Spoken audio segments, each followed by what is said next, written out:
ఒక ఊరిలో శంకరయ్య అనే అతను ఉండేవాడు. అయితే అతను స్వంతంగా ఏదైనా పని చేద్దామని నిర్ణయించుకున్నాడు. అందుకు వ్యవసాయం బావుంటుందని అనుకున్నాడు. ఒక ఆసామి దగ్గరకు వెళ్ళి పొలం అద్దెకిస్తే వ్యవసాయం చేసుకుంటానన్నాడు. ఆ ఆసామి జిత్తులమారి శంకరయ్య వ్యవసాయానికి కొత్త అని కనిపెట్టి, అలాగే నా భూమిలో నీవు పంట వేసుకో, కానీ అద్దె కట్టాలి అన్నాడు. అలాగే, అద్దె ఎంత అడిగాడు శంకరయ్య. పొలం పండిన తర్వాత భూమిపైన ఉన్న పైరంతా నాకిచ్చేయాలి, అదే అద్దె అన్నాడు ఆ కుటిల ఆస్వామి. అలాగే అని శంకరయ్య ఆ రోజు నుండే పొలం పనులో నిమగ్నమయ్యాడు. కొంతకాలానికి పొలం పండే సమయం వచ్చింది. కోత కూడా అయిపోయిందని తెలిసిన ఆసామి తన వాటా కోసం శంకరయ్య దగ్గరికి వెళ్ళాడు. భూమిపైన ఉన్న పైరంతా కోసి సంచుల్లో ఎక్కించాను, తీసుకువెళ్ళండి అన్నాడు. ఆసామి సంచుల్లో చూస్తే అన్నీ ఆకులే ఉన్నాయి.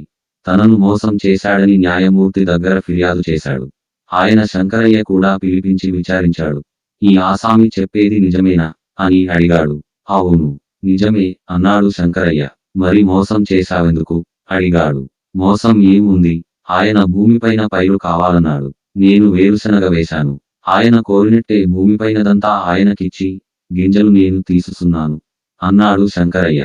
శంకరయ్య తెలివికి న్యాయమూర్తి మెచ్చుకుని అన్యాయమైన వాటా అడిగినందుకు ఆసామిని చీవాట్లు పెట్టాడు.